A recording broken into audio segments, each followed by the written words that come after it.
ఈ రోజు ఈ సమావేశంలో మీ రుణం తీర్చుకోవడానికి 10 సూత్రాలతో బీసీ డిక్లరేషన్ తీసుకొని మీ దగ్గరికి వచ్చాం.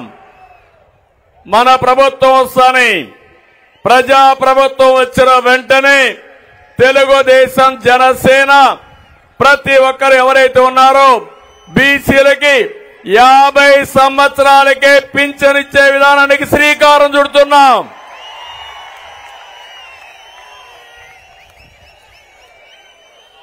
అందులో కూడా ఇప్పుడుండే పింఛన్ మీరు ఒక్కసారి గుర్తుపెట్టుకోండి. పింఛన్ ప్రారంభించింది ఎన్టీ రామారావు గారు 35 రూపాయలతో ప్రారంభించారు. దాన్ని 70 రూపాయలు నేనే చేశాను. తర్వాత వచ్చినప్పుడు 200 ఉంటే 200 నుంచి 2000 రూపాయలు చేసిన పార్టీ తెలుగుదేశం పార్టీ.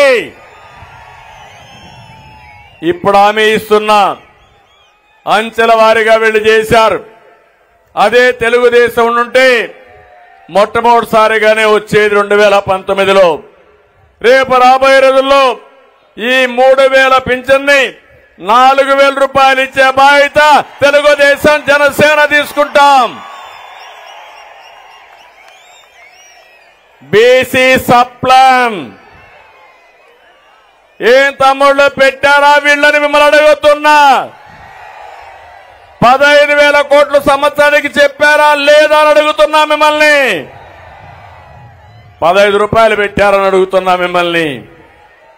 కానీ ఈ రోజు మేము ఒకటి ఆలోచిస్తున్నాం, సంక్షేమ కార్యక్రమాలు ఇస్తూనే సంపద సృష్టించే మార్గం మీకు చూపించాలనే ఉద్దేశంతోనే సబ్ ప్లాన్ ద్వారా 1,50,000 కోట్లు 5 సంవత్సరాల్లో పెట్టే బాధ్యత మాది. సంవత్సరానికి 30,000 కోట్లు చొప్పున 5 ఏళ్లలో 1,50,000 కోట్లు పెడతామని చెప్పి కూడా మీకు తెలియజేస్తున్నా.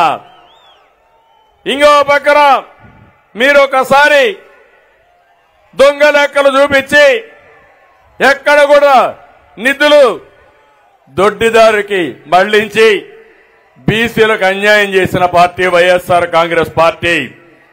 స్థానిక సంస్థల్లో రిజర్వేషన్లు ఉండాలి.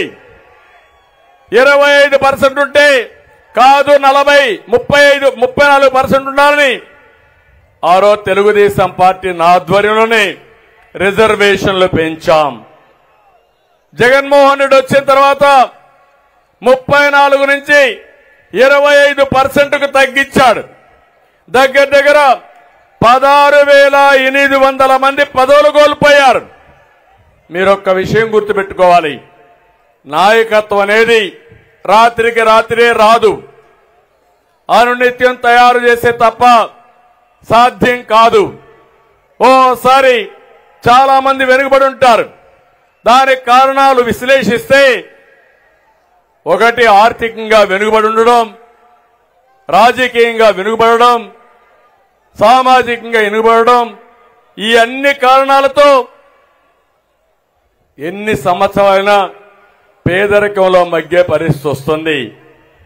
అలాంటి సందర్భంలో మొట్టమొదటిసారిగా రాజకీయాల్లో వెనుకబడిన వర్గాలకు రిజర్వేషన్లు పెట్టాలని పెట్టి రాజకీయ నాయకులు తయారు చేసిన పార్టీ తెలుగుదేశం పార్టీ అని చెప్పి కూడా నేను మీకు తెలియజేస్తున్నా.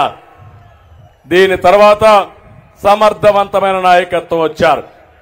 నేను ఇంకొకటి హామీ ఇస్తున్నా, నిరంతరం పోరాడతాం. చట్టసభల్లో 33% వెనుకబడిన వర్గాలకు రిజర్వేషన్లు పెట్టే వరకు, అసెంబ్లీలో పార్లమెంట్లో మీ రిజర్వేషన్లు వచ్చే వరకు మీ తరపున మేము పోరాడతామని ఈ ప్రజా డిక్లరేషన్ లో కూడా మీకు అందరికీ చెప్తున్నా. ఇది కాకుండా ఇంకో పక్క చూస్తే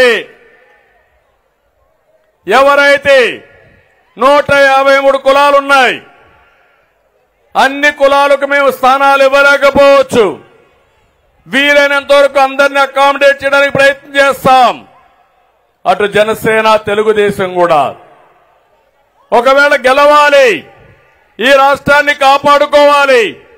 ఒకవేళ ఎవరికైనా మేము రాజకీయంగా ప్రాముఖ్యత ఇవ్వలేకపోతే, స్థానాన్ని కేటాయించలేకపోతే వాళ్ళందరినీ నామినేటెడ్ పోస్టుల్లో పెట్టే బాధ్యత ఎమ్మెల్సీలుగా, ఎంపీలుగా, కార్పొరేషన్ చైర్మన్లుగా వివిధ రంగాల్లో మిమ్మల్ని ప్రోత్సహించే బాధ్యత మాదని మీ అందరికీ హామీ ఇస్తున్నా.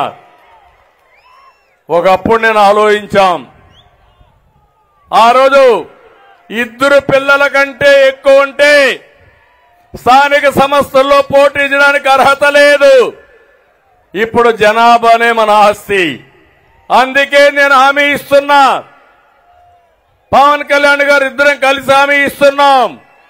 ఎంతమంది పిల్లలున్నా పర్వాలేదు, స్థానిక సంస్థల్లో మీరు పోటీ చేసే అర్హత ఉంటుంది. ఏదైతే పాత చట్టాన్ని రద్దు చేస్తామని చెప్పి కూడా నేను మీకు తెలియజేస్తున్నా. చట్టబద్ధంగా కులగణన నిర్వహించాలి. వెనుకబడిన వర్గాలు ఎంతమంది ఉన్నారో అధ్యయనం చేయాలి. వాళ్ళ ఆర్థిక పరిస్థితులు అధ్యయనం చేయాలి. వాళ్ళ సామాజిక రాజకీయ నైవేద్యాన్ని దీన్ని కూడా ఒకసారి అధ్యయనం చేసి అందరికీ సముచితమైన స్థానం రావాలి. దీనికి కూడా సెన్సస్ పూర్తి చేస్తాం. మా ఆలోచన ఒకటి, జనాభా దామాషా ప్రకారం ఆర్థికంగా వెనుకబడి ఉంటే ఎక్కువ ప్రాధాన్యత ఇవ్వడం, అందరినీ సమాజంలో సమానంగా పైకి తీసుకురావడానికి, ఆర్థిక అసమానత తగ్గించడానికి మేము ప్రయత్నం చేస్తామని చెప్పి కూడా నేను మీకు తెలియజేస్తున్నా. ఇంకో పక్కన మనం చూసాం, బీసీల రక్షణ కోసం ఒక ప్రత్యేకమైన చట్టం. ఇది అవసరం. 300 మందిని పొట్టన పెట్టుకున్నారు. కొన్ని వేల మీద తప్పుడు కేసులు పెట్టారు. ఇది రాజకీయంగా ఎదుగుతున్నటువంటి బీసీ వర్గాలను అణిచివేసే ధోరణి. అందుకే ఒక ప్రత్యేక రక్షణ చట్టం తీసుకొస్తాం. ఎస్సీలకు, ఎస్టీలకు ఏ విధంగా ఉందో నా బీసీల జోరికి ఎవరైనా వస్తే ఖబర్దార్ జాగ్రత్త ఉండండి హెచ్చరిస్తూ ఈ ప్రత్యేక చట్టం ద్వారా మిమ్మల్ని కాపాడుకునే బాధ్యత మేము తీసుకుంటామని చెప్పి కూడా నేను మీకు తెలియజేస్తున్నా.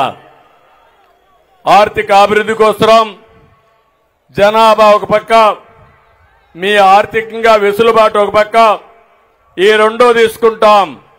5 ఏళ్లలో కనీసం 10,000 కోట్ల రూపాయలు నిధిని కేటాయించి మీరు పరిశ్రమలు పెట్టాలన్నా, ఆర్థికంగా పైకి రావాలన్నా, ఆధునిక పనిముట్లు కావాలన్నా మీకు ఇచ్చే పరిస్థితి తీసుకొస్తాం. ఇంకో పక్క పారిశ్రామిక ప్రోత్సాహాలు కూడా ఇస్తామని చెప్పి కూడా నేను మీకు తెలియజేస్తున్నా. ఇది కాకుండా విద్యా పథకాలన్నీ కూడా మళ్ళా రివైవ్ చేస్తాం. అన్ని రెసిడెన్షియల్ స్కూల్ని జూనియర్ కాలేజీలుగా అప్గ్రేడ్ చేస్తాం. షరతులు లేకుండా విదేశీ విద్య ఎవరైనా పిల్లలు ప్రపంచంలో ఎక్కడ చదువుకోవాలన్నా ఇచ్చే పరిస్థితి మళ్లీ తీసుకొస్తాం. పీజీ విద్యార్థులకు కూడా ఫీజు రీఎంబర్స్మెంట్ పునరుద్ధరిస్తాం.